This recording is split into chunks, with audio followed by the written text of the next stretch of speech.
আমরা আসলে স্বাধীনতার এই ৫৫ বছর পরে এসেও যখন আমরা দেখি স্বাধীনতা বিরোধীরা আবার সেই পুরনো থাবা আমাদের উপর বসাতে চাচ্ছে, শান্তিপ্রিয় বাঙালির উপর বসাতে চাচ্ছে, সেই সময় এসে আমরা কখনো ভাবতে পারি না যে আমরা সেই মুক্তিযুদ্ধের আগের পর্যায়ে আছি।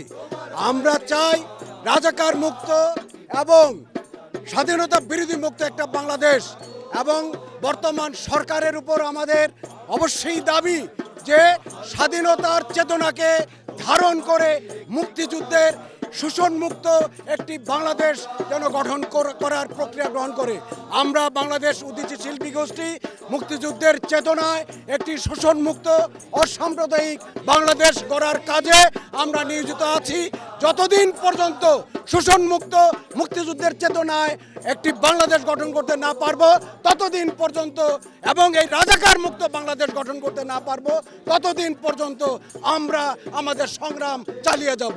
অন্যান্য বছরের তুলনায়, বিগত 17 বছরের তুলনায় এবছরের বিজয় দিবস অত্যন্ত আনন্দ, উৎসাহ, উদ্দীপনার মধ্য দিয়ে পালন করছি। পুরো জাতিই তা করছে, কারণ একটি মুক্ত বাংলাদেশে যেই ডাইনেস্টি ছিল, যেই কাল্ট ছিল, যেই ফ্যাসিবাদী শাসন ছিল তা থেকে মুক্ত হয়েছে। সেই মুক্তির আনন্দ একই সাথে আমরা উপভোগ করছি। এটা নিশ্চয়ই আপনারা জেনে থাকবেন যে বিগত দিনগুলিতে এই জাতীয় দিবসগুলিকে একটা দলের বা একটা গোষ্ঠীর পৈতৃক সম্পত্তি হিসেবে ব্যবহৃত হইতো। তারা সেইভাবেই পালন করত। মানুষের মনে যেই ক্ষোভ দুঃখ ছিল তা থেকে দূর করে এই মুক্ত বাংলাদেশে এখন আমরা খুব ভালোভাবে আনন্দ উৎসাহের মধ্য দিয়ে বিজয় দিবস পালন করছি। আর আগামী দিনের যেই স্বপ্নের কথা বলছেন, আমরা চাই বাংলাদেশ মুক্ত, স্বাধীন, মুক্ত বাক, মানুষের গণতান্ত্রিক যে অধিকার, ফান্ডামেন্টাল রাইটস যেগুলি, সাংবিধানিক অধিকার, মৌলিক অধিকার সব কিছু নিশ্চিত থাকবে। একই সাথে আমরা ধারণা করছি আগামী দিনে একটা সুন্দর সুশাসন, মানে সুসরকার আসবে, সুশাসন কায়েম করবে, জনগণের নিরাপত্তা নিশ্চিত করবে, মৌলিক অধিকার নিশ্চিত করবে, এরকম একটি সরকার দেখতে চাই। গত 54 বছরে আমরা খুব বেশি আলাদা করতে পারিনি আমাদের বিজয়কে। আমাদের দেশে আমাদের যে মুক্তিযুদ্ধ, সেই মুক্তিযুদ্ধের আকাঙ্ক্ষা ছিল একটি শোষণ বৈষম্যহীন বাংলাদেশ প্রতিষ্ঠা করা, একটি গণতান্ত্রিক বাংলাদেশ, একটি ধর্মনিরপেক্ষ বাংলাদেশ। কিন্তু এই 54 বছরে যে সরকারগুলো ক্ষমতায় এসেছে তারা সেই স্বাদ মানুষকে দিতে পারেনি, সাধারণ মানুষকে দিতে পারেনি। এবারে আলাদা হচ্ছে সেখানে যে আমরা দেখছি যারা 71 সালে পরাজিত হয়েছিল তারা আরও বেশি নতুন করে আমাদের উপরে নানা ধরনের ছড়ি ঘোরানোর চেষ্টা করছে, আমাদের ভাষা সংস্কৃতির উপরে আঘাত আনছে, আমাদের বিদ্যালয় থেকে সাংস্কৃতিক কর্মকাণ্ড বন্ধ করছে, শরীর চর্চা বন্ধ করছে, আমাদের গান গাওয়ার, নাটক করার যে ক্ষেত্রগুলো সেগুলোকে সংকুচিত করছে।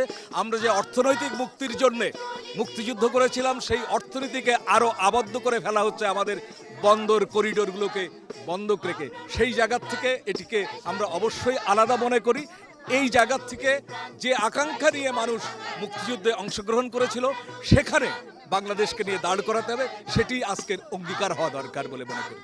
খুবই ভালো, আপনারা দেখছেন সবাই উৎসাহ উদ্দীপনা নিয়ে আসছে। আমরাও বাংলাদেশি চারুশিল্পী সংসদের আমাদের মাঝে আছে সভাপতি মিজানুর রহমান, সভাপতি পাপ্পু ভাই এবং সেক্রেটারি মিজানুর রহমান, আর আমি ইসরাফিল রতন, অধ্যাপনা করছি ঢাকা বিশ্ববিদ্যালয়ে। ভালো লাগছে যে এবারের বিজয় যে উৎসব যেটা হচ্ছে বা বিজয়ের যে চেতনা হচ্ছে, যেটা আমরা দেখতে পাচ্ছি আগামী আগামী নির্বাচনে এটা একটা প্রভাব পড়বে। কেন মুক্তিযুদ্ধের সেই সময়কার যে আকাঙ্ক্ষা এবং বিগত যে 24 জুলাই গণ অভ্যুত্থানের যে আকাঙ্ক্ষা, এটা সংমিশ্রণে আমরা একটা নতুন বাংলাদেশ করতে চাই। মূলত এই নতুন বাংলাদেশে যদি আমরা আমাদের আকাঙ্ক্ষাগুলো সবাই যার যার দায়িত্ব থেকে আমরা পালন করতে পারি, আমি বিশ্বাস করি এই বিজয় এবং 24-এর বিজয় একাকার হয়ে যাবে।